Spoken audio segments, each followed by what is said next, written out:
What's up, everybody? You're listening to the Hustle and Flowchart podcast with your boys, Matt Wolfe and Joe Fier. Check it. What's up, everyone? Welcome back to the Hustle and Flowchart podcast. My name is Matt Wolfe. I'm here with... Oh, you're Matt Wolfe. Oh, yes. I didn't know that. Oh, I'm pretty sure most people probably know that, but if they don't, yeah, you're Matt Wolfe. Yeah, but we always talk about how our voices sound so similar, so they may not know. Yeah. Well, you're recording. I'm Joseph here. Oh, yeah. And then we have a rando that just popped in here. Oh, yeah, we have a random guest that just popped onto the show. Hey, Shannon. Oh, hey. No, her name is Lemon. We'll introduce Shannon in a second. Let's do our normal intro first. Okay, sounds good. Shannon, don't say anything. Okay, sorry. You're banned from saying anything. Let's mute her. Sorry. She can't be trusted. Just kidding. So today we're doing another therapy session, but today we've got all three of the sort of core team members on the show, me, Joe, and Shannon Lemon. And we're going to talk about our goals for 2020 and some of the lessons we learned over 2019. We're going to talk about how much we hate social media, among other things. But as always, we are taking notes on this episode. So if you want the notes for this episode, go to hustleandflowchart.com/comp. You can access these notes, or you can text the word comp to 38470, and we'll send you the notes there too. That's 38470. Comp. Come on, Shannon. Get in. Let's sing this jingle. Just whip out your phone and text 38470 comp 38470 comp. I don't know how to contribute to that jingle. It's you just gotta lovely though. Sorry. After 38470, you just have to repeat comp. You guys were carrying it, so I don't think you needed my input. Okay, fine. But yes, make sure you get the notes over at hustleandflowchart.com/comp or text the word comp to 38470. We'll send you all the notes to whatever it is we're going to talk about. We haven't talked about it yet. Normally we record our intros after the fact. This time we're just going with it. So we'll know what we talk about after we've talked about it. And then that's typically what happens. What we talk about. I hope we know what we talked about after we talk about it. Yes, hopefully. We're also testing a new tool. So hopefully the audio sounds good.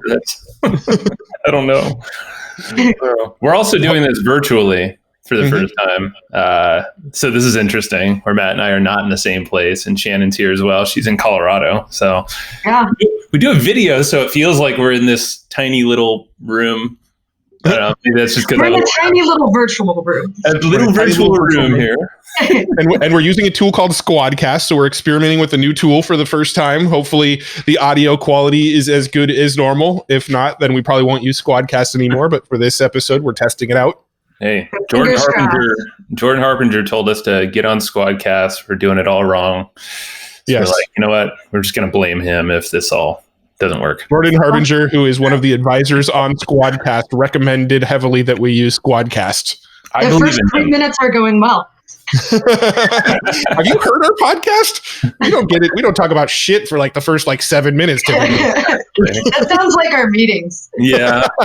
We don't talk about shit for the first hour. It's about building culture within the community, within the team. Exactly. And there's deeper meanings behind it.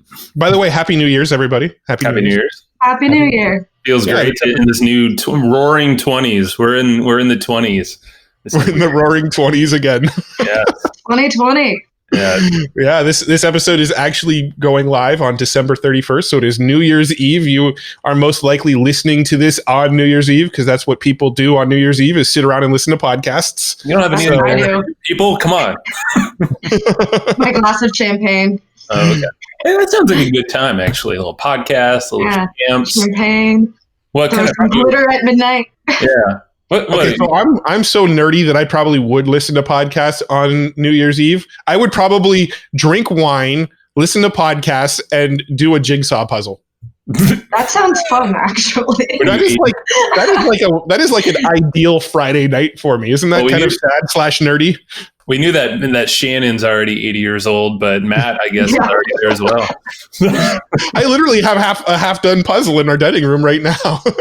That is awesome. Nerdy, I think. My nerdiness knows no bounds. There is no bound. No one can disagree with that. You'll have your comic books out. Those will be spread around. I have a giant comic book collection, and I do puzzles when I'm bored. So screw all of it. It's a balance of young and then old with the jigsaw. Yeah. You're onto something there, Matt. I'm a big fan of the jigsaw puzzles, so Those are fun. I can't knock you. Yeah. Those are fun. They're good. They're good. They're. I'd rather have the mindless entertainment of working on a puzzle than the mindless entertainment of like sitting around watching stupid TV. So I agree very much. And also puzzles are a good like exercise in patience and sort of delaying gratification because they take freaking forever. It's really satisfying when you finish one, though. Yeah. So what's your MO with? Sense of accomplishment. I'm curious about when you finish the podcast. When you finish the puzzle, what do you do with it? Does it sit there for like a couple of days and you cherish it? Do you glue it together and frame it? Do you burn it and be like, it's there for a couple of days and takes up your table space because you're too lazy to put it away because you just spent several hours putting it together in the first place? Yes, I take a picture of it with my iPhone so I can prove to people that I've finished it once because, I have this feeling that somebody's going to be like, you didn't do that. And I'm going to have to actually prove it to them. Once I've taken a picture of this underlying belief system of yours, why do you think people are after you after your jigsaw puzzle? That's the joke. Literally nobody gives a shit that I finished this jigsaw puzzle other than me, yet I have to take a picture to prove it. But no, I do take a picture of it, and then it usually sits for a day or two, and then I tear it down and put it back in the box. Well, you need a lot of puzzle validation. Yeah. All right. Well, jigsaw puzzles. We should get one of those made specifically with Evergreen Profits things. We can do it with like cover art for each one of the guests we've had on. I've actually already looked into that. There's plenty like Shutterfly. You can get custom made puzzles. There's like a handful of companies that will make custom made puzzles. I'm disappointed you haven't done this yet. We just thought of it on the fly. So if anyone's listening and they are puzzle makers, hey, we're up for licensing our brand. That's cool. Also, side note, along those same lines, Joe, are we still planning on sending out Christmas cards this year? Wait, hold on. This is New Year's Eve. Did we send out Christmas cards this year? Of course we did, and they look fabulous. Okay, good. Just making sure. Okay. Well, now you have to. I'm going to make a note really fast of things to do. So here's what we did. And by did, I mean are going to do, because we are obviously recording this live on New Year's Eve. What we're planning on doing is making like this like Step Brothers kind of picture. Like, the picture on Step Brothers where they're wearing like their ugly sweaters. And they're like posing like they went to a professional photo studio. Yes. Like we want to send out Christmas cards to like all of our past podcast guests and all of our customers that have like a Step Brothers style photo of me and Joe on it for people to like hang on their walls. So I'm assuming we did that. I think we did. We pulled it off. People loved it. If you haven't, you did do that. Yeah. You did. I can verify that you did that. You got one of them now. Yeah. Yeah, I got one. It's on my fridge right now. Yes. Good. Perfect. I'm glad we managed to pull that off so well. That was very good. It's like we didn't even do it. It was like with no effort at all. It was great. It's amazing. All righty. Well, let's get into some stuff that people actually care about listening to. So today we brought Shannon. Shannon's our operations manager onto the show, and we're going to have a team discussion about sort of the lessons we learned from 2019, the direction we're going in 2020, the stuff we're excited about, the stuff we're not excited about. Joe's facial hair, things like that. Just normal topics. Wow. Way to just be a jerk. What? You're assuming I'm going to talk negatively about your facial hair? I just trimmed it. Yeah. I think we should discuss your facial hair, Matt. Yeah, Matt. There's more to talk about there. There's a lot more to talk about. As long as we're not talking about my eyebrows that almost connect. Now they do, because you're connected. I hear you can get that waxed. Microblading. You can do there you go. I don't know all these things, but spa day. Spa day. Matt does not like spas, or at least no, that's not true. I don't like massages. Massages. That's it. Yeah. Like, what crazy person on this planet does not like massage? Whatever. Starting to question you. Here. I'm getting a foot massage right now on this podcast. You didn't even know it. It's great. So it's perpetual. All right, so let's get into this. Let's sort of break it up into like, let's talk about 2019 and then let's talk about what we're doing in 2020, because that would make sense to talk about the past and then the future. Yeah. And then, let's do a proper introduction of Shannon as well. That would be great. Yeah. I mean, you've been with us as our ops manager / what's the title that you want? You want something with badass. Something with badass in it. I don't care what it is as long as there's badass in it. All right. Okay. You can come up with whatever you want. Just let me know. Okay. Maybe we should field this to our audience and see what we should call you after, or you should be called after they learn more about you. Okay. I like it. So I bet they come up with some good stuff. And you'll likely see it as well. So if you write to info@evergreenprofits.com, let us know what title Shannon should have. And likely you'll hear from Shannon and she'll tell you if it sucks or not. Yeah, right. Use your best creative efforts and please be nice. Because whatever wins out will get business cards. Sweet. Sweet. That you'll never use. Yeah. And then I can put it on a little plaque. They'll sit in a box in your desk. We'll just order like 10 of them so you can say you have some. There you go. It's official. I'll just carry them around with me. So what? It's like been almost 2 years, right? Yeah. It's like a year and a half, year and a little further than a half. Yeah. Wait. What is the sort of business anniversary that you joined? And we'll have this on recording, so we'll never forget it. Oh, okay. It's in April. I'd have to look up the exact date, but I would think it was like April 10th or something. Okay. That sounds about right. I think I'll believe you. Yeah. We go to Palm Desert every year, and it was right before I went to Palm Desert. Okay. Got it. Yeah, it's very, no, it's not too hot at that time of the year. Palm Desert. It's like 95 degrees. Okay, it's pretty hot. Never mind. Too hot for me. Yeah, so you basically are the brains behind the operations, obviously, like systems, and you handle a lot that we don't even know about. That's probably a good thing. Yeah. That was designed on purpose. Yeah, I mean, that is done on purpose because that's the whole point of my existence, is to handle things so you guys don't have to be in the mix of all of it. Yeah, no, it's really cool. I mean, we've said this on previous episodes, but we found you through Great Assistant, a service by our buddy Tim Francis, who was just texting me the other day. And he was matched up on the Colby assessment, like personality, whatever, aptitude type test thing. And I think we had something like 80 applicants or something. And they Oh, come on, you had over 100. Probably. Don't sound short. We had 1,000. We had so many people we sifted through. Hundreds of thousands of applicants. And you were the one, yeah. Well, that was great because we had someone else sift through all those applications. But so, yeah, no, it's crazy because it's just wild that it was such an easy find, to get you. But obviously we paid money to have people do it in a very systematic way. But it was perfect because we were trying to find someone who wasn't like either of us, but similar enough in the middle, but also with that operations mindset, because Matt and I, we have glimmers of that. I'm probably more of like idea guy with systems and stuff. Matt's more hands-on, but each of us won't follow through with shit that we just don't want to do. And then that's where you come in. Yep, exactly. That's a good way to describe it. Yeah, that's pretty much what it's panned out to be too. It's cool. Yeah, it's been good. Yeah. You guys are all right. You're happy? You're still okay? Yeah, I'm still good. You stuck with us this long. I love the fact that bad time to be asking me that if I was unhappy. I love the fact that since we've hired Shannon, we've literally not had to hire anybody else ever again because Shannon does all the hiring now. I do. You're correct. So you became our talent scout. So now we don't have to worry about finding good people. We just say we need good people to do X, and you go help us find those people.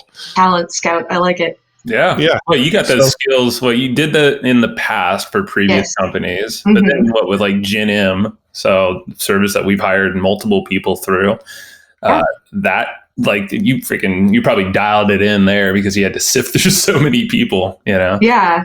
I feel like that was a really awesome experience to start messing around with Gen M. I had done a lot of hiring in the past, and it's very different. But I think it's great. So yes, I spent a lot of time in it, but I think that's kind of what it takes if you're hiring anyway. I think those people that go out there and send out their hiring, job posting and take the first few applications and then just pick one or, interview two people. That's how you end up with crap. Yeah, exactly. You too. That's how you end up with crappy employees that don't last. Well, literally, and this is no joke, but you were the only person we talked to after that filtering process. So we're guilty even again going through the service and hiring you. But they made me jump through hoops. Yeah, so it was definitely vetted. Yeah, so that's why we're comfortable with our singular, interview. Yeah. And and honestly, I think that we could all tell on the call it was a good fit anyway. Mm-hmm. Mm-hmm. Yeah. Yeah, we got along. We were joking right away. That's true. And that has never ceased because, we just wrapped up our team meeting prior to this call, and 30 minutes of it was BS about sports and how the Broncos suck and the... Hey, we won this week. Come on. But to be fair, the conversation also talked about how the Chargers suck even more. I know. Which I am on board with. Okay. Different. So, and last week we talked for over an hour about random stuff. I think we talked about football last week too. Yeah. Well, I think it's important though, and we talked about this. It's our form of culture. It's really the only time the three of us chat, at least where we're visually looking at each other in one place, more or less. Yeah, totally. And even Matt and I don't even chat as much anymore. And we'll talk about kind of how we've split things up a little bit. And I think it's good. So I agree. My wife will be like, how long did you talk about other times? I'm like, it's my culture. This is our Yeah, no, it's true. I think it's extra important when everyone on the team is remote to still have that, because I think that could be easily something that's lost with our setup being as it is. So I think it's super important that we still have that, just so it doesn't get so mundane. We're also still having that, team building and interaction where we're still getting to know each other and having fun and having a good time and not just all business talk. Yeah. I think it boring pretty fast. And I feel like and this gets into kind of some of the stuff that this is great, by the way, behind the scenes. Shannon had a whole 5 pages of notes for this podcast, and we had blank slates as always. That's funny. That's what I do. I'm a note taker. Love writing things down. You came up with amazing topics, things that we'll probably hit most on, and awesome. And it feeds into exactly this culture thing. And that's a big part of it. Yeah. Let's just shift into that then, and let's talk a little bit about some of the biggest lessons we've learned in 2019. Because, like we just talked about in our previous team meeting, there's been a lot of changes, a lot of sort of shifts and evolutions, and pivots is a trendy word to use. Lots of those. Makes you feel better about the changes and the screw up. There are pivots. Yeah, that's our word for being indecisive about the exact business model. We just pivot a lot. It's a nice way to package that up. Let me hear it, Shannon. Maybe you lead it off with your perspective of everything. Yeah, well, I think it definitely has been a year of changes, which has been good and bad, and I think there's been a lot of learning in that. Because as I mentioned on our team call, there's all different kinds of changes that we've faced. Things that have been outside of our control.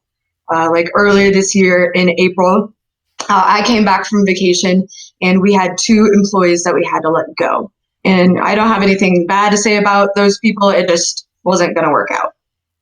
So, we had to act quickly to replace them and, still keep the business afloat. So there's been a lot of things that have been outside of our control. There's been pivots, if you will, where we're doing something and we realize it's not working and we have to pivot and take on a new direction. And it's a change that happens immediately. So we have to, implement those things quickly to make it a success and make it happen. And then there's exciting stuff, like some of the stuff we're working on that's going to be a long-term change, but it's going to take a while to get there. So there's, an element of patience waiting for the good changes that we want to happen that take time. So I think over the course of the year, being able to roll with that has been super important. I think that if any of us had, an issue with change, I think that would have really stopped us up and held us back. Mm. But I think for the most part, we all really were able to, be on the ball when those changes needed to happen. That's a good point, because I feel like we are very flexible or adaptable as a team. Mm-hmm. And, and we've constantly, and you a lot of times will modify systems and things that break, like when someone quits or they have to move on to another position or whatever it is, or they're just not a good fit. Mm-hmm. And making sure there's redundancies. I know that was a big learning thing this year. If Absolutely. someone bails out, we got to make sure this podcast keeps going or the newsletter goes out. When somebody leaves a company like that, it really sort of stress tests your systems, and you figure out where you can shore up the systems. When somebody, like the two team members that left within like a 1 week period of each other, when they left, we went, oh crap, some of these systems aren't quite as developed as well as we thought they were, and we sort of found the blind spots as a result. Oh yeah, it helped us patch up some holes for sure. Mm-hmm. So while it was stressful, I also think it helped us improve our systems because it made us realize where things weren't maybe flowing as perfectly as they could be. And that brought up something just really quickly that Matt and I were talking about, I think Friday, is it's so simple to overcomplicate things like very quickly too, especially when you're online presented with a lot of opportunities and partnerships, affiliate opportunity, whatever, it doesn't even matter. But there are all these like splinters of attention and energy. And when you're dealing with a whole team and then systems that are layered on behind the team to function on the day-to-day practices, it can bring a lot of stress into the systems and into us as leaders of this business, because complication, and that's like why and we'll get into that, but like shave off a lot of the complications that we don't need. And looking back, Matt and I were like, man, if we were to start all over, like literally there's ways to run this business where it's so damn lean and mean, but it would be doing a lot less things that we're currently doing, and, Absolutely. Yeah, it's easy to complicate stuff quickly. It's super easy to complicate, but when those changes and things happen, I think it's an opportunity to dial things back and simplify them. Yeah. And then another thing you were mentioning before we started recording this session was one of the big learning lessons for you about team members was the importance of creating that culture and getting them to see the vision of the business. Yeah. Let's talk about that for a second too. Yeah. So when we lost those two people, I would say they were good at their job. They were hard workers. They fit in well with the team. They were fast learners. So overall, they were good hires. But I realized what was missing when I hired Jacob, who's actually editing this audio. Hi, Jacob. He has something that they didn't have. He actually is a bigger picture person. He has vision. He sees the opportunity that he has with us and where it could go. I think the other two people that we let go were very short-sighted. They weren't thinking 6 months down the road, a year down the road, 2 years down the road. They were only seeing what was directly in front of them. And I think working from home is not for everyone. And I think if you don't have that vision is important in every company, but I would say having all remote employees, if they don't buy into your vision and where you want to go and then contribute to that vision, you're not going to have a lot of success with your employees. Vision is huge. And that's where even just not employees, but even leaders of the business. I know I've struggled. I know Matt's struggled. We've had a lot of communications about not having this North Star, this thing that we can work towards and get excited behind. Because like there's no excitement, like what the hell are we doing, and if not everyone is bought into that vision, then there's no way we can succeed without friction and people bailing out and stressing our systems and ourselves. So yeah, I think it's really cool that and it's probably further things that we can do even as a company in 2020 to build that vision even stronger, and, bring that into our team as well. Yeah. And moving forward, I think that's something that we need to keep in mind when we're hiring, that's something we need to look for in everyone that works with us. And I think a lot of entrepreneurs too, they have the vision. The entrepreneurs have a vision. They know where they want to go, but that vision doesn't trickle down to other team members. They just sort of have that vision and they're working towards it, and they hire the people they need to hire to get the job done, and they just give them the tasks to do. But the vision is never sort of relayed down the line to these other people in the business. And so they don't get the benefit of striving for the same vision as you. They don't get that benefit of being on that same page and being just as excited about reaching that end goal as you are. And those people are not going to last. Mm-hmm. Like if your job doesn't give you any purpose or vision, you're going to feel pretty much meaningless. You know what I mean? And that's true in any company, but I would say even more so, like we said, it's harder to build culture when everyone's remote, but it's also harder to build that vision because you're not going into the office and hearing it every day and working with other people. And so I think really making sure that everyone on the team is super bought into that vision and we're talking about it and dialing it in and staying very focused on that vision. I think that is one of the most important things that we can do as a company for ourselves and also for our team members to, make them last. Yeah, I love it. And give them purpose. And it comes from us, as leaders of the business, to communicate that, to involve everyone, or at least, the folks that are on the day-to-day team, that are behind this. There's probably things that, there's always ways to improve. That's the beauty of this whole machine that we've built. There's no lack of things that we can improve on with communication, the vision, and all that stuff. So I think it's powerful. Yeah, in 2020, I think we'll dial in stuff even more where, and I don't expect us to like grow a massive team or anything, but just think about once we have, and I think we do have the pieces there, a core team can make or break everything we do. And, 100%. Yeah. So let me ask you, Joe, and you can feel free to flip it back on me if you want to after. What have been like your one or two biggest sort of lessons this year around the business? Like what stands out to you as like this like the theme of this year was X? Mm-hmm. I would say this year has felt like a big transition year is what my gut says. We've done a lot. I would say almost 3 months into the year, we started aggressively testing new things, and because we were very reliant on affiliate marketing at the very beginning of the year, and this was one of those things dealing with change. There's a lot of control that we don't have with that style of a model in our business. So relying primarily on we're like 80% heavily relied on affiliate income, which still works well for us, of course, but it's still also our biggest income stream.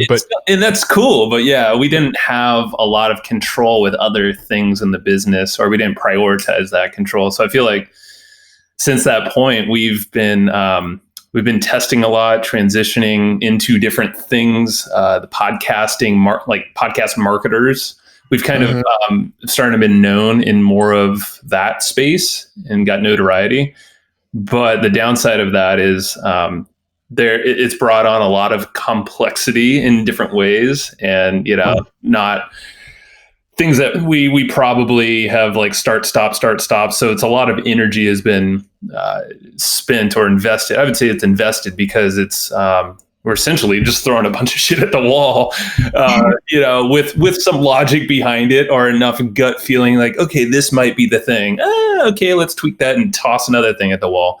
And I think it's a beneficial. This is not a bad thing to say this, but so this is how I would sum up 2019. If there was a theme of 2019 for me, it would be go all in or get the fuck out. So please.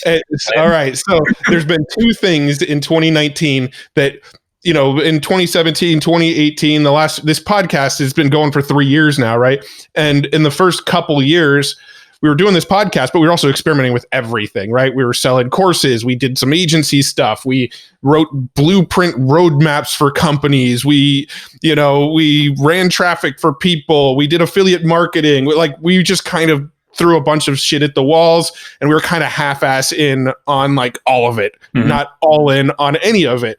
And I would say in 2019, we made a conscious decision, let's go all in on the podcast and becoming these podcast marketers, being known as the guys who teach how to growth hack podcasts, right? That's where the Pod Hacker brand came from. Let's be known as the podcast growth hackers. And also, let's go all in on this newsletter. I know it's only $15 a month. I know it's very inexpensive. I know we've got to get a lot of volume, but let's just ignore everybody that's telling us that it's a bad idea. Listen to all the people that are telling us it's a good idea and just go all in on it. And so from my perspective, 2019 has been, let's just go all in on a couple of things instead of spread thin on a lot of things. Yeah. Absolutely. Well, and that brings me to one other point is focus. I feel like that's been a big thing that we've learned to do this year. There's so many opportunities out there, and it's so easy to have shiny object syndrome. And I think that we are all guilty of that. I know it's my job to try to keep you guys focused. Yeah. I do think that there's been opportunities that have come along that even I was like, oh, wow, that sounds amazing. But I think it's now to a point where we are asking, does this help promote our vision? Is this part of our goal? Does this help get us where we want to be? Or is this a distraction? I think you nailed that on the head. We all did, I think, in our own ways. It's like we started the year, so we did all out, like you said.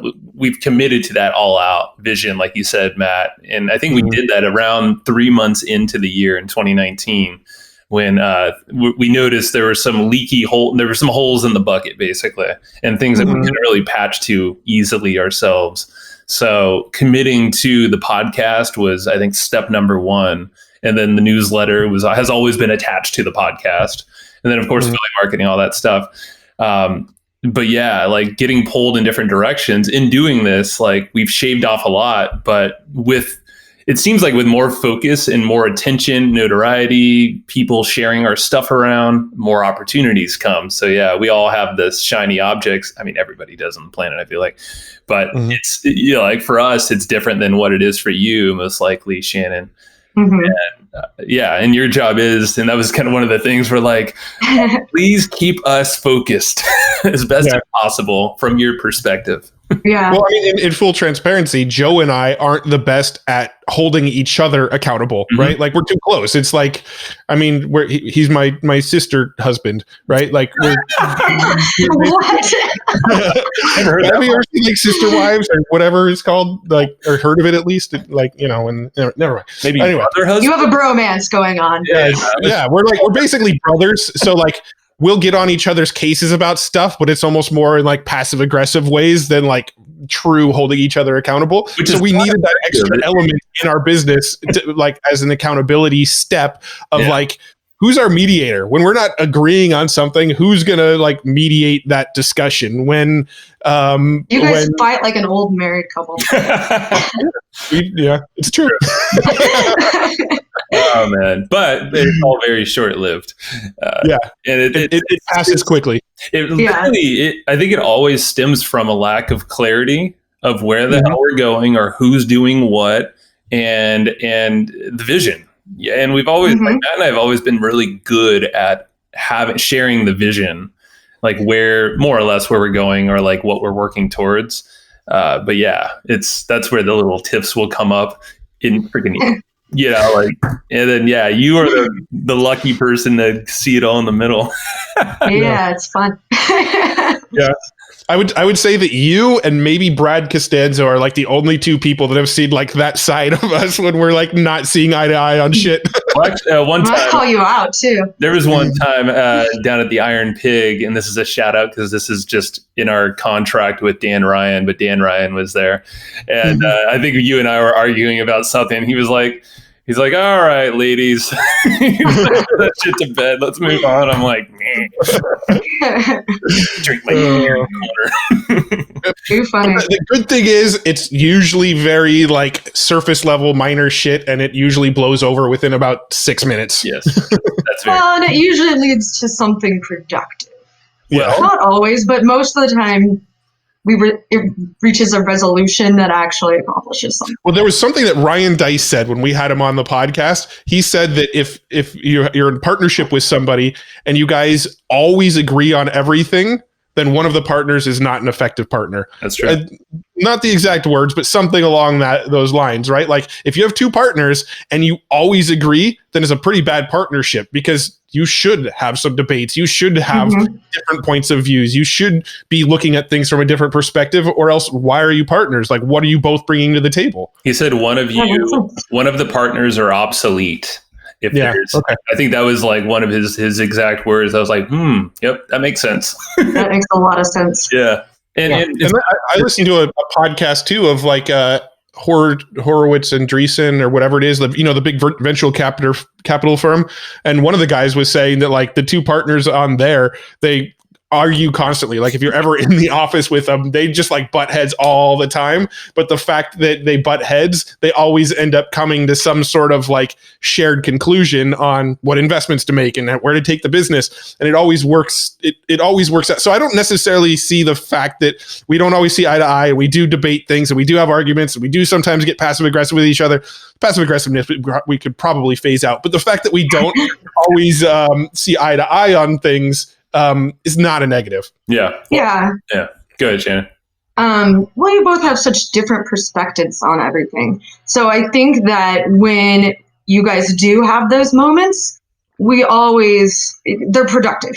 We always come up with new ideas, or someone, has a change of heart or sees something from a different angle. So I don't see those arguments as negative at all. Well, and yeah, it's really cool because this is case in point, the time of this recording, not on New Year's Eve, but it was last week or maybe the week before that, Matt. But you and I were talking about certain things and we weren't getting passive aggressive or any of that stuff, but I think we were both anxious about things like just the state of where our focuses are. And we were kind of both just like, something just doesn't feel right. And I think it was like 9:00 at night. I slacked him. I sent a Slack message and you were there. Like, I think I sent notify that motherfucker. Usually it'll silence. I'm like, nope. But I was just like, dude, I don't know what it says, but the essential thing was like, I feel like there's just like things need to get fixed up here. There's certain things we're not doing. Like, I'm not feeling good about these certain things. And then you basically were like, yep, I agree completely. 100%. And then that was the time when we decided, let's split shit up in the business. Yeah. Like, let's really be deliberate, not meaning, separate the business, but actually like internally you focus on what you're great at. And then what I'm going to focus on what I'm great at. And then I think it was like the next Tuesday told you about that, Shannon. You're like, I love it. I thought it was a brilliant idea. It makes a lot of sense. And then I can just bridge the gap. Yeah. And then everybody, like pretty much anybody we've talked to now who knows us personally, knows our tendencies, knows our individual skill sets, would probably agree, like, yeah, you probably should have been doing that way for years now. It's true. Yeah, I thought it was a brilliant idea. It really makes sense moving forward that you both are, focusing on what your strengths are instead of like mixing it all up and then having it be kind of a jumbled mess. I feel so much more structured and organized now. Yeah. And just to elaborate, so it's clear what we're talking about. Like inherently, Matt, you have always been great at systems and the marketing, ad buying and media buying and content marketing, email marketing, that kind of info products. You're like the hacker that loves to, just freaking hack away everybody in dark lights and black light. And, you have weird rave parties in your office alone. And accurate.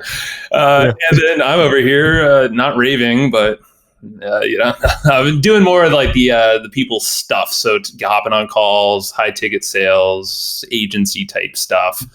So I think it's a good balance in terms of like we're hitting both like the spectrum of needs that our podcast helps generate interest for around like podcast marketing. It's like, okay, cool. There's been a lot that we've had demand over the years where we haven't fulfilled one of those sides. It doesn't matter which one. We've kind of jump back and forth, but now we're like, okay, instead of jumping, why don't we just actually focus on both sides individually and then create really good systems around them both? Well, we were just talking about some of the things we butt heads on. That's actually one of the areas that consistently for years have sort of butted heads on. Was I've always kind of been more attracted to affiliate marketing and selling online courses and things like that, where you've tended to be more attracted to doing consulting and selling agency services and going that more high ticket path.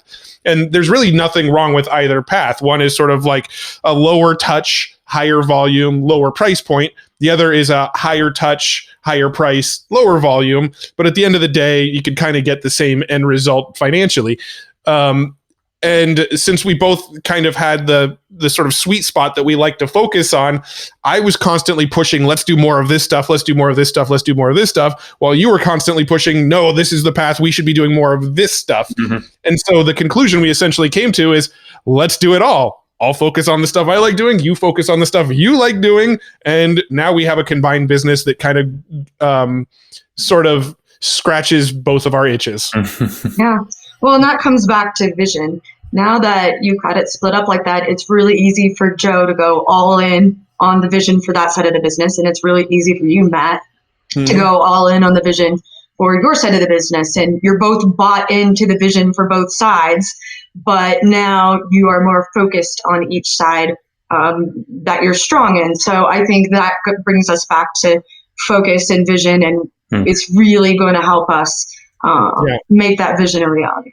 And it also creates an ultimate decision maker on either side, right? Like I'll go to Joe and say, hey, here's what I'm planning on doing. And I'll show him the funnel stuff, and I'll show him how I'm planning on driving traffic, and I'll show him everything. But it's not really like I'm going to him for permission of like, should I go do this? I'm just saying, hey, I want you in the loop. Here's what I'm doing. And vice versa for him. Like he'll ask my opinions on stuff, but he doesn't need my permission for any of it. He just, on that side of the business, he goes and does what he feels is necessary to push that side forward. And so it sort of created like two CEOs in different areas where he'll get my opinion, I'll get his opinion, but ultimately we each make the decision on our respective sides of the business. Yeah. We're basically advisors to each other. And then Shannon's the COO, essentially, that freaking wraps it all up. Make sure you actually do what you say you're going to do. Sure. Keeps us accountable. And then, like we said before, it's tough for us to do that. So, yeah, we lean on you for that, and you're great at it. And with this new model, I'm sure there's ways that you can become even more great at it, because we'll be tracking different things now, And I'm excited to see where we're going to take this. Yeah. Because I think what we've got now is really, really good. Yeah. Yeah. And I think, just kind of like starting to future pace a little bit as we kind of come towards the end of this episode, like let's talk a little bit about 2020 and, let's talk about both business and personal goals. Shannon, you mentioned before we hit record talking about some personal goals. We can touch on some of those too. And okay, sure. I think it'd be cool for us to kind of talk about what our goals are for the business in 2020, and then talk about what some of our goals are personally, and put it out into the world publicly. I like it. Let's do it. All right, Shannon goes first. Well, let's start with business, and then we'll do personal after business stuff. Got it. Come on, Joe. All right, fair enough. All right. I'll throw some things out there, and we can all elaborate for business focuses. 2020, obviously, what we just talked about. So on my side of the business, my role essentially for this business is to do all the high ticket sales type stuff. So that's selling things like, and this is kind of an overlap, but selling the course, the Pod Hacker Masterclass course, because that's, at least time of this recording, around $2,000. And but that overlaps a little bit with your funnels, Matt. But we'll be going deeper into podcast marketing as a whole. So that's where I'm heading up, kind of that training element, the consulting and advising folks around that, having an agency arm to our business that supports production of podcasts, but also the growth and, the conversions on the back end, the profits. Yeah. And really, I think we're diving in deep into that podcasting space, and we're also getting propped up on stages, partnering up with, influencers and companies that can give us a lot more exposure. So I know, at least for me, a lot of my goals for 2020 on my side of the business is systemize the hell out of this stuff. So yeah, I would say that's probably the biggest sort of change / addition that's coming in 2020 is the introduction of the reintroduction of an agency, just different services than we've ever provided. We're actually going to be providing both services in the realm of podcast production, podcast growth, and also for businesses that just need help driving traffic. We had a fairly successful traffic course in the perpetual audience growth, and we've had enough demand from people saying, hey, can you just do this for me? That we are starting to build out an agency to help with people with traffic. So I'd say that's really like the biggest change that's coming. And outside of that, just really, really, really focused on continuing to grow the podcast, continuing to grow the newsletter, and then having that agency arm on the other side of it all. Mm-hmm. And simple. Yeah. For me, mostly it's going to be creating systems around that agency Mm-hmm. and, just helping create that structure so we can scale the heck out of it.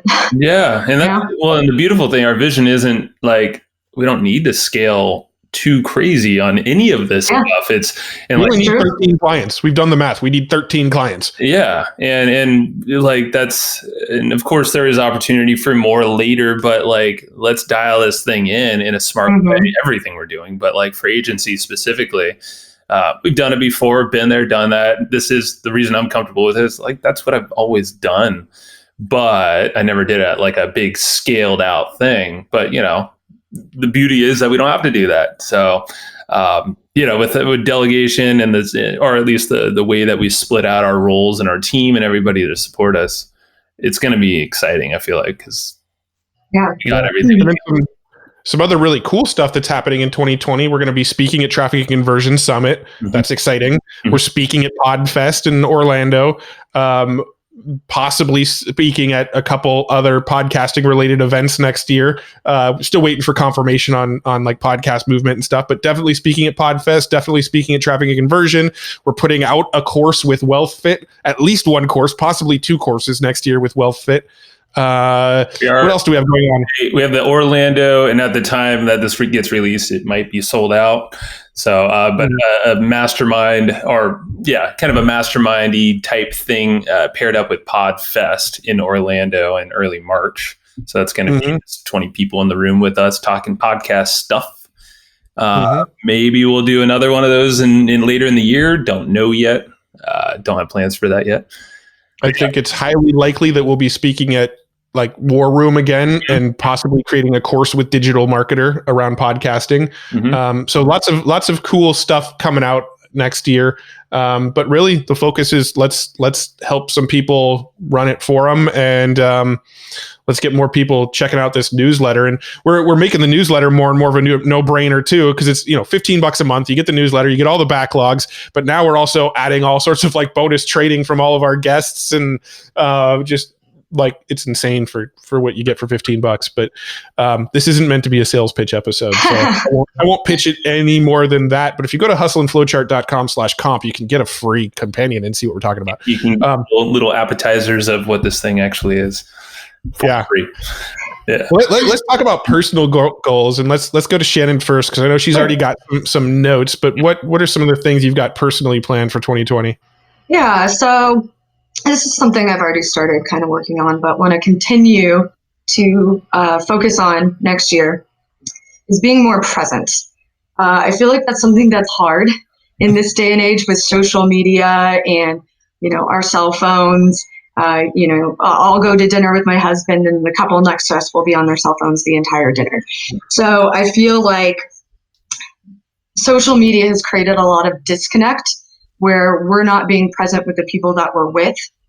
And when you do that, when you are on your phone while you're hanging out with someone, while you're having dinner with them, while they're talking to you, you are basically saying, I am prioritizing my phone, my social media over you. You are devaluing that relationship. So, and social media in and of itself has become such a negative, toxic thing.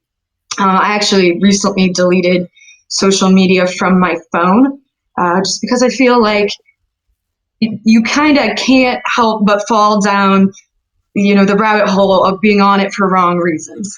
Maybe you're using it to judge other people. You're using it to be jealous of what other people have. You're wasting time, spending hours scrolling through social media. Some people out there, and maybe I'm guilty of this too, I don't know, you're basically creating a tiny shrine of yourself. It's a very vain thing to be like, look at what I did, or here's 50 selfies of me. Look how great I am. Look at this trip I took, And I think that all of that doesn't contribute anything positive to your life. So not only are you not being present, but you're also bringing something that's, I would say, negative and toxic into your daily life. So I think my biggest thing right now is actively being present. So when I'm with other people, I put my cell phone away, and I've been trying to limit my time on social media.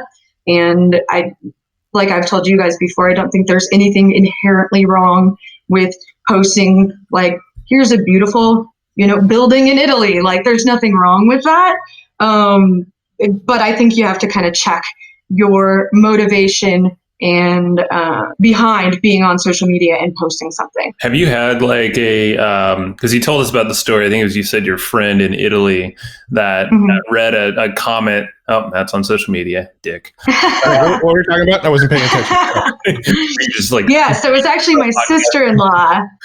And the moment she realized that she should get rid of social media is she was on a tour in Italy, and she went to go post something. And she just started scrolling a little bit, and she read a comment that really upset her, and then went on a rant about it for the next hour, and then stopped herself and realized that she let one person's comment or opinion on social media ruin the tour of Italy that she was on. Yeah. And in that moment, she realized this is not worth it. And she deleted all of her social media platforms because she's like, this is taking away from my life. I literally missed an hour in Italy to be mad about a comment. Yeah. No, I mean, I agree wholeheartedly about social media. We've talked about it on the podcast in multiple episodes in the past about how it's actually leading to a lot of depression and a lot of issues. I mean, the rate of depression has gone up in correlation with the rise of social media. So, there's very, very in-depth studies to show that it's causing more causing more harm than good. But, I actually did that too. I took Facebook off. I took Instagram off. I took Twitter off. I took all of them off my phone, and it lasted me probably like 6 months. And I sort of lost the impulse to check them. Right. I completely lost the impulse to log in and look at them. And then after, 5 or 6 months, I reinstalled them for purely business purposes, right? Because people were messaging me on Instagram, people were direct messaging me on Twitter, on Facebook, we were running ads, and I kind of had to manage comments on some of the ads that were running. And we run Facebook groups, and I had to, when people were asking questions in the Facebook group, I wanted to check in and respond in a fairly timely manner.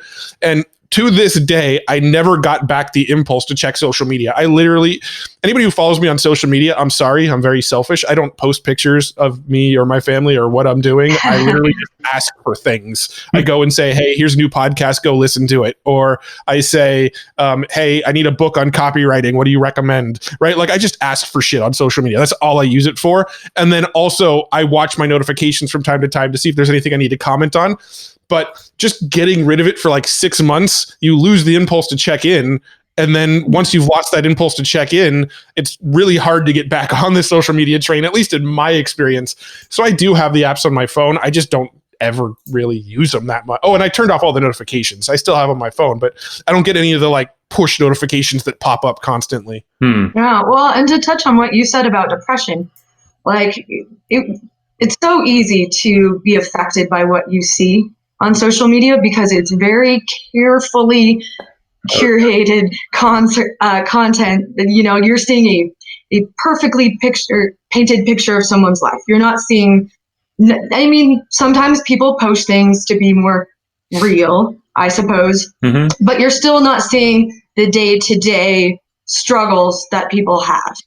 You're seeing the fun times they had. Like, I just went to the Broncos game this weekend. I posted a picture. You're seeing, all the best parts of other people's lives. So it could be very easy, just as humans, to, when you're in the mix of social media and when you're on it constantly, to compare yourself and your life, your day-to-day struggles with other people's beautifully painted picture of their life, which is not reality.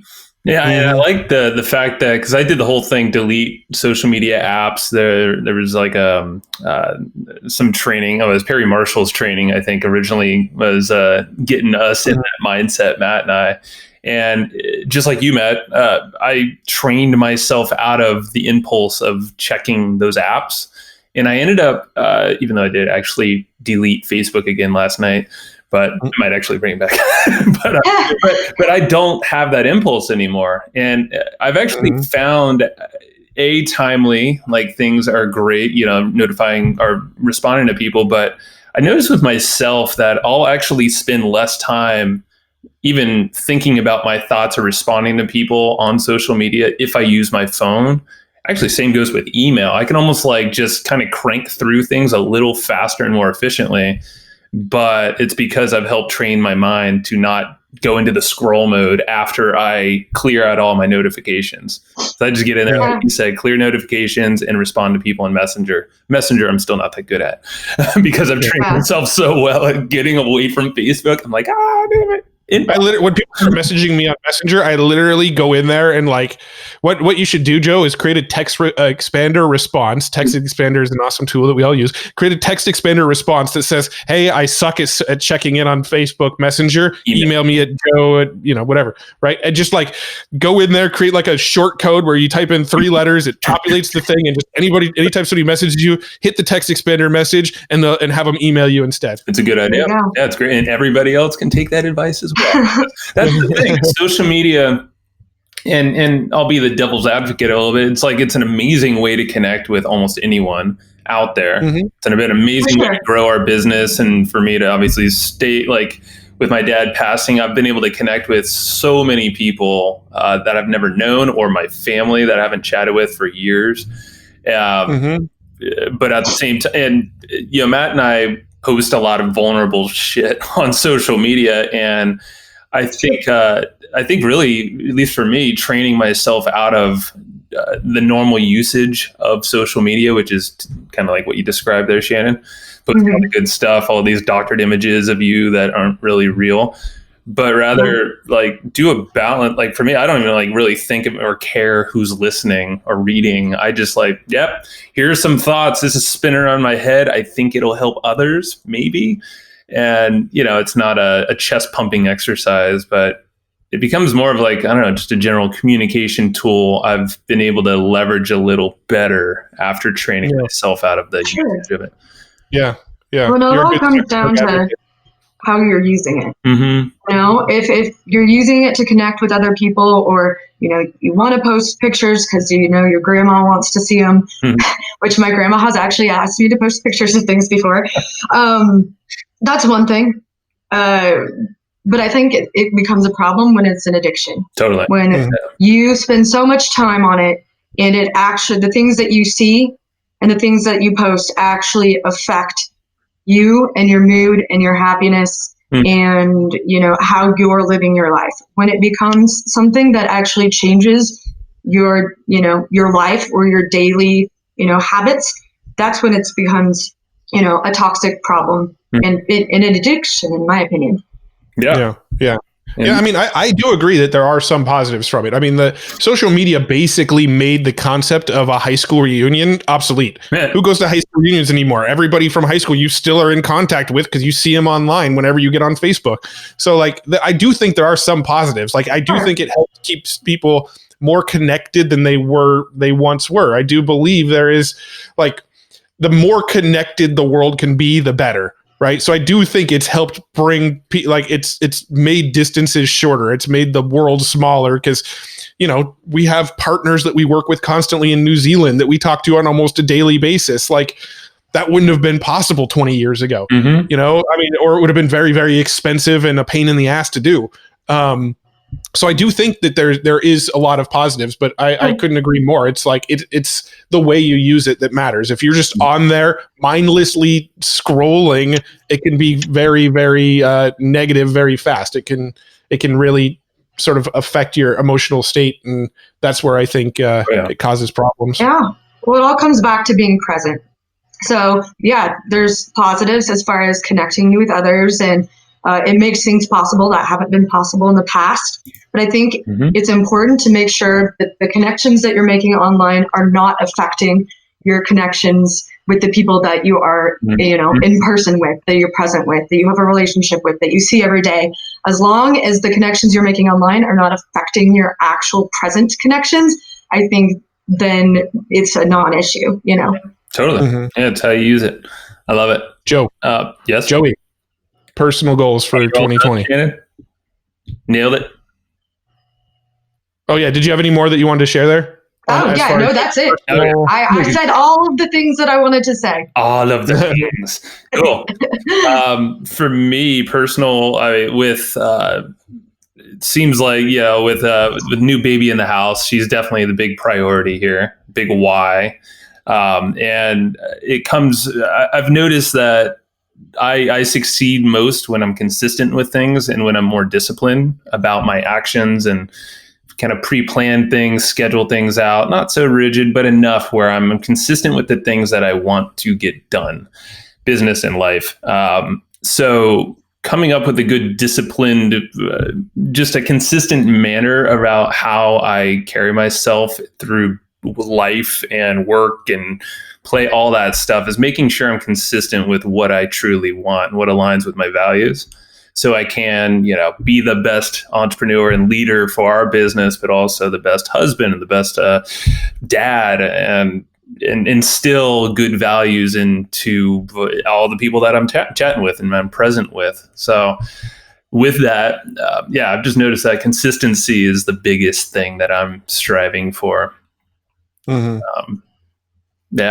mean, that's I've noticed, like our business, for instance. I know this is talking about life, but business, anything that we're consistent with expands.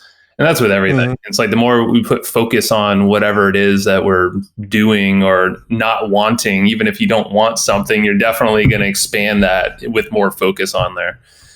Yeah, that explains this rash on my leg too. Yeah, the rash keeps getting bigger. I'm like, damn, I'm getting that rash, but I keep looking at it and I keep not doing anything about it.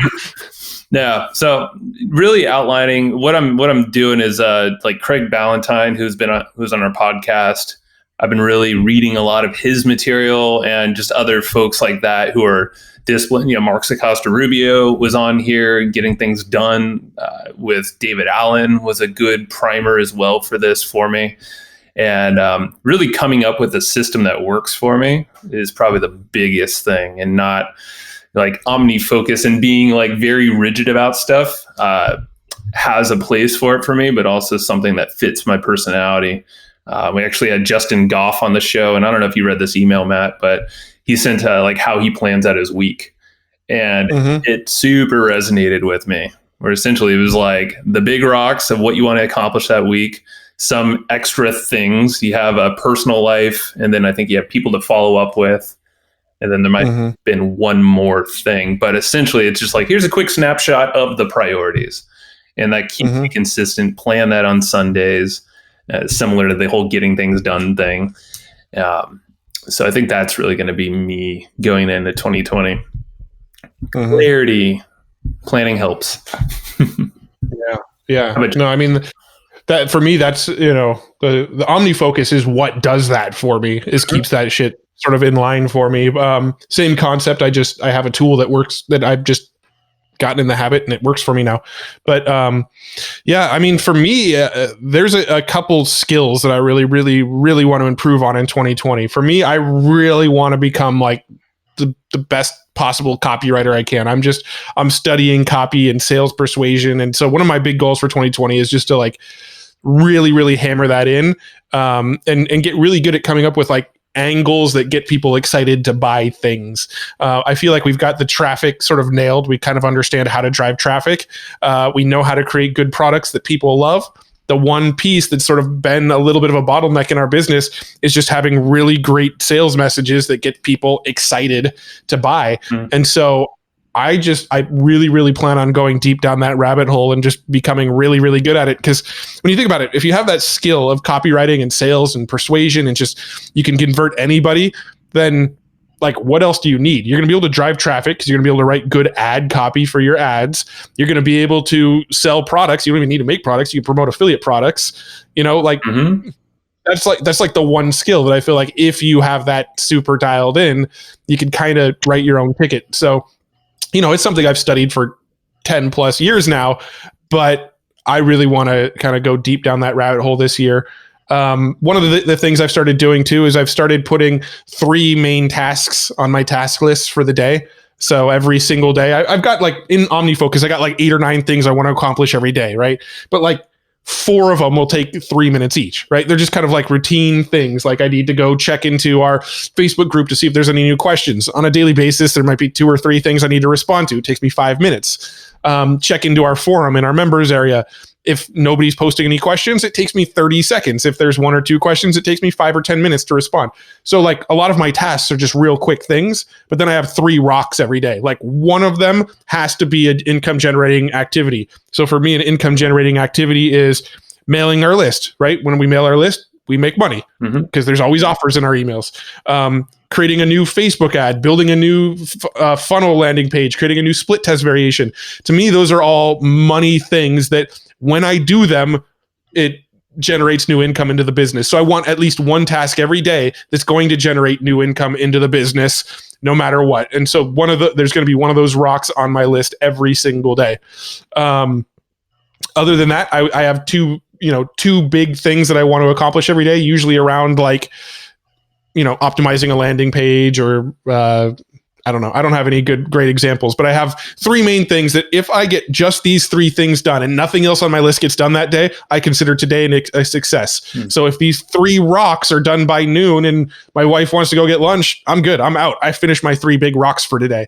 So, that's kind of how I'm sort of thinking about my day is, how do I know if today was a successful day in our sort of business journey? Well, now I know if today was a successful day on our business journey because these 3 things that I know are moving the needle got done today. And that's actually very similar to that Justin Goff model. He was like, it's 3 rocks. And I believe he said... Yeah, but he does it over a whole week. He sets 3 rocks for the whole week. I want to have an income generating activity every day. Yeah. And well, that's how I took and modified his thing to do the same thing. Essentially, it was like sales. He had something about lead generation in there as well. And there was one other, maybe it was like content. So it's like having those rocks, which I think that's exactly where I've been focused on, because you always need leads. You got to keep the sales coming. And then, the content and stuff like our podcast, which we're just constantly churning out or posting on social media in a good way about something we're doing. Because that's actually part of my thing is something I'm focused on is actually creating more of a marketing calendar. I haven't even really talked to you guys about it, but coming up with content for social and how that can be repurposed all over the place into our courses too, like podcast marketing content, let's say. And because we know, like, every time I post on freaking something about our business or something we're doing, there's going to be interest. There's leads that come from that. There's sales that come from that.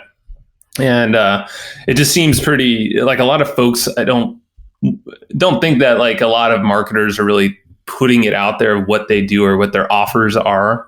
I heard some other podcasts talking about this the other day, as a lot of folks who are just like, oh, what do you actually do? Or what do you, it's like, well, that's a sign that you're not putting enough out there and making it clear, even though it sounds like we're constantly talking about it. There's a lot of folks that just don't know.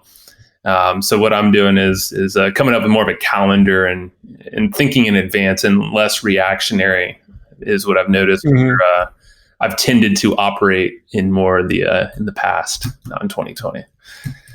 I like the planning on your side too. And I think it's important to find a tool that works for you. You know, like OmniFocus. There's a place for it, but like for me, it's like, it's too rigid. I need to just like, all right, draw out a couple things, maybe refer to that as like the database, and then it's like, here's my Go plan. You know? Yeah. Yeah. I mean, for me, it's like it's a great place to just dump everything and then review once a week of everything that's been on my mind. Yeah. I actually still write like can't really, if you're not watching this on video, you can't see it, but there's like a list of things here, like Monday, Tuesday. So I actually still write on a yellow notepad, like these are my 3 rocks I'm getting done today, even though I have a digital version of my checklist on the screen right next to me. There's something satisfying about crossing things off a list. Just feels and good. also, that's right. Also, like on my screen where I have OmniFocus, which is to the side, there's also other apps running. So like Slack is in front of it. And like if somebody's messaging me on like one of the messaging platforms, it actually sits in front of my OmniFocus. So just like the fact that this notepad is always in my line of sight when I'm at my computer is also super helpful. That's exactly it. Yeah. Shannon, how do you plan your days? I use Notion and I write everything down like Matt. Like I said, there's just something so satisfying about crossing stuff off the list. And I'm just the kind of person who likes to have everything, written down anyway. Like, my husband, when he goes to the grocery store, he has an app. I'm not sure what it is, but he puts everything on his phone. I actually go and write a list. So I'm just the kind of person who actually likes to write lists. So I do use Notion, but at the same time, I always, make a list of things, everything I need to do in a given day every morning. Yep. Nice. Dig it. I dig it too. Anybody read any good books lately? I've been reading a lot of different books. Superhuman was the last one I finished by Dave Asprey, a biohacking type book. Very good for little quick fixes and things you could do in your daily life to feel better and think a little clearer. I like it. It was cool.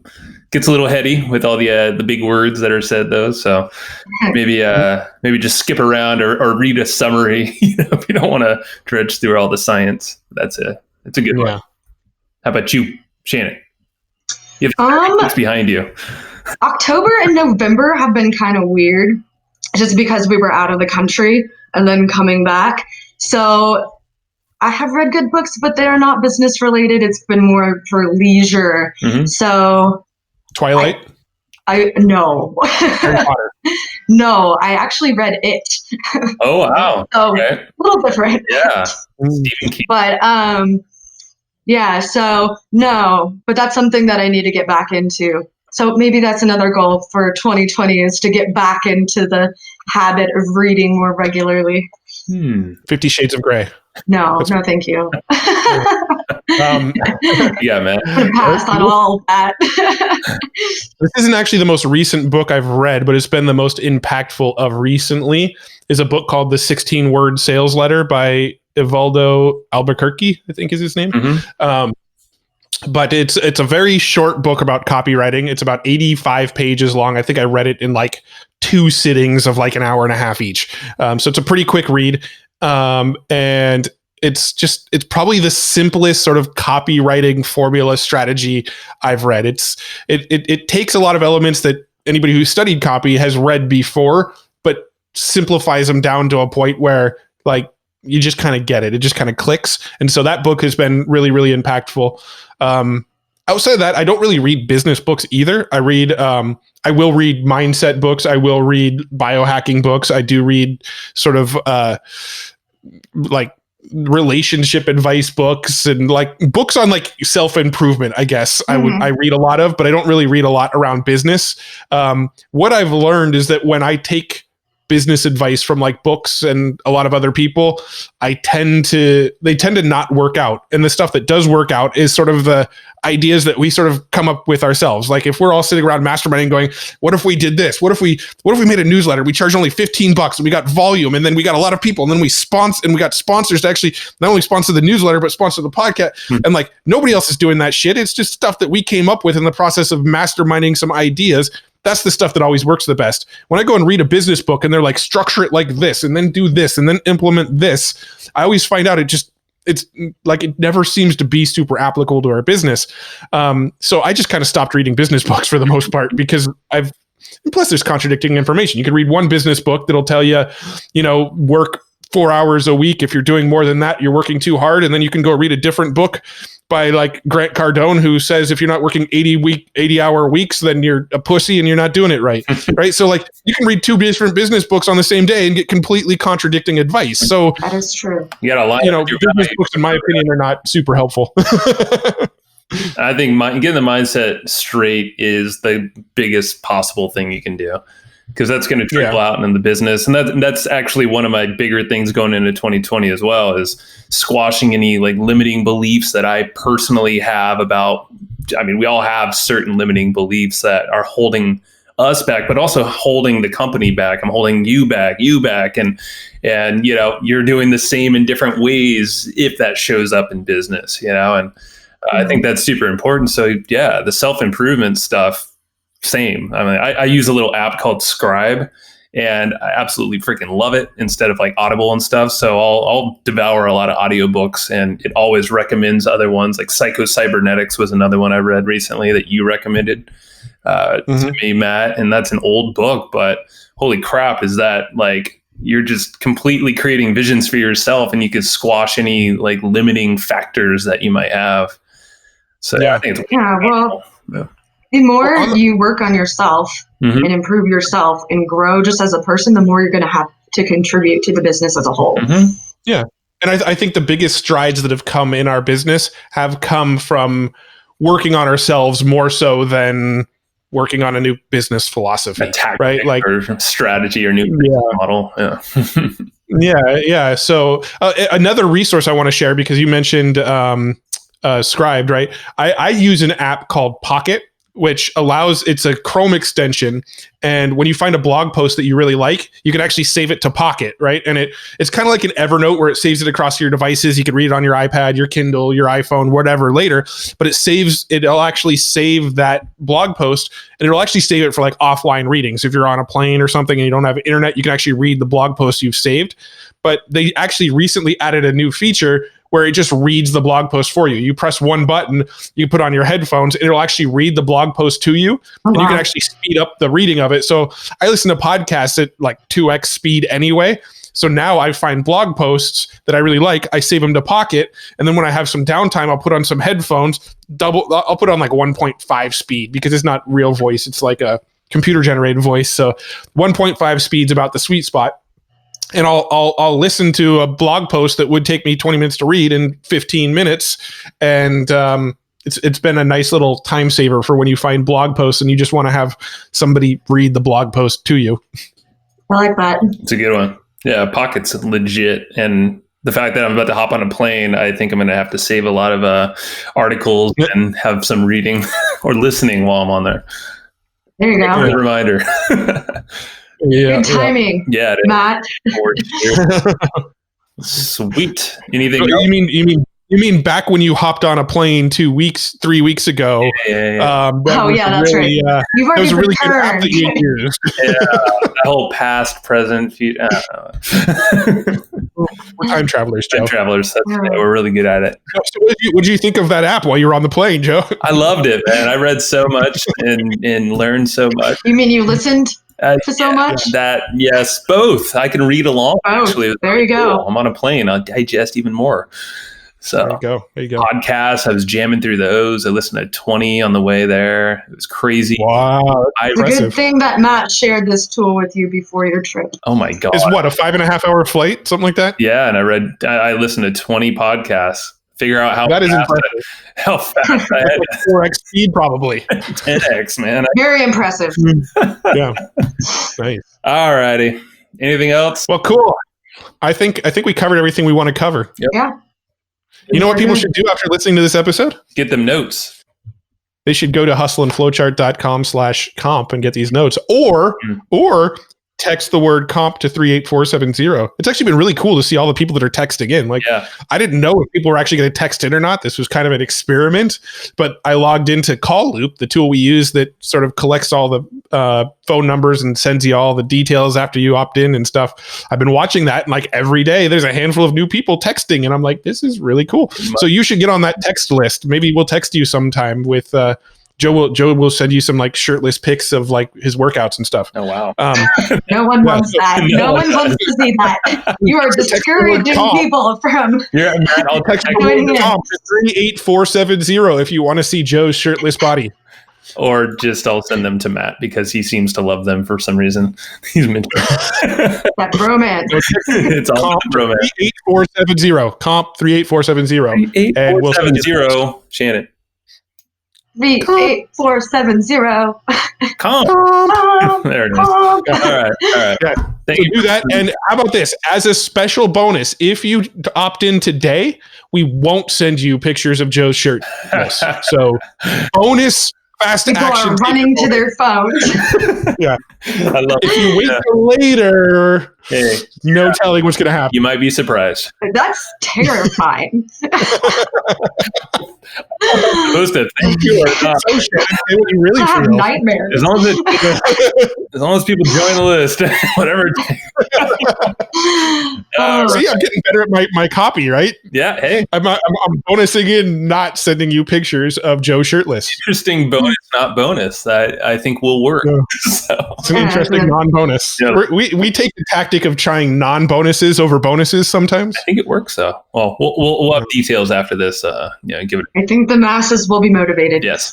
The All right. masses, we will move the masses. You won't see my shirt off. Maybe my shirt. Actually, in all reality, we'll just send you the notes. All righty. Well, thank you for listening. Sorry, People are confused at this point about what they're getting. sorry, ladies and men. Probably mostly men. Have a good one.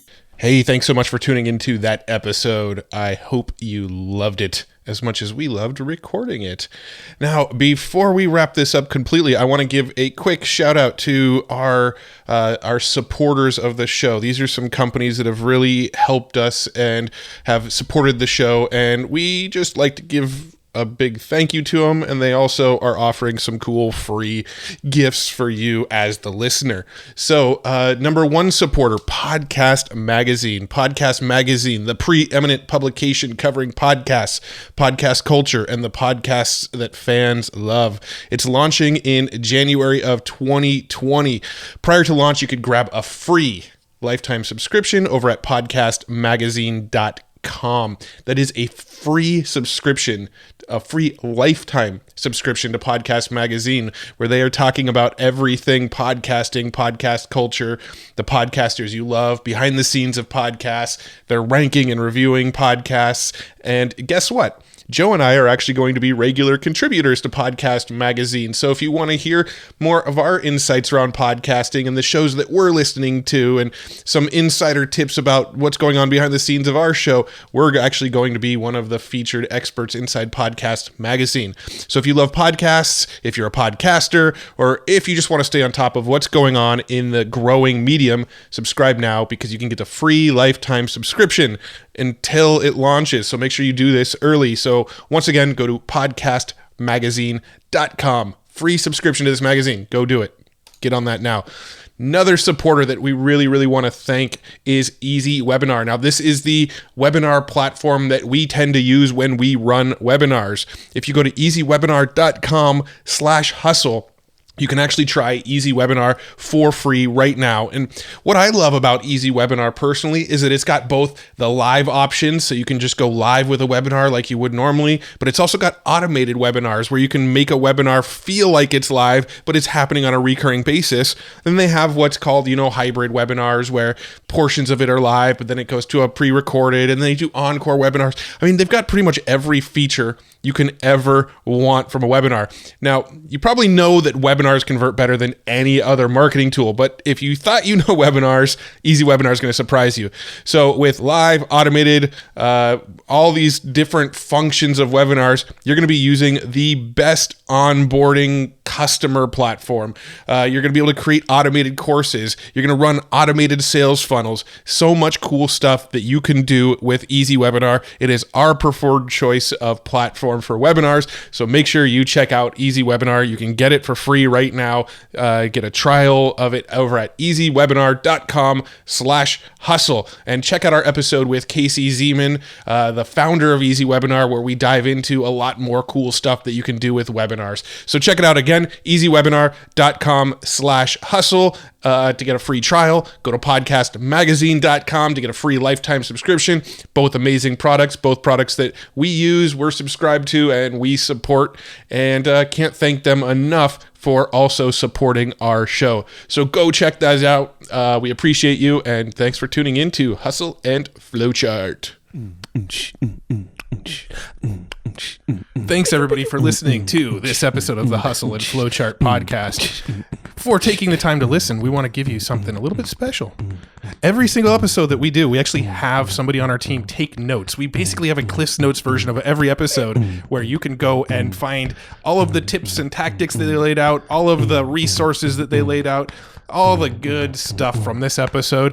We actually have a nice simple notes version that you can find on our website. So go to evergreenprofits.com, find this episode that you just listened to, and give us your email address and we'll send you the notes. Thanks for listening. Go get it. Wiki wiki.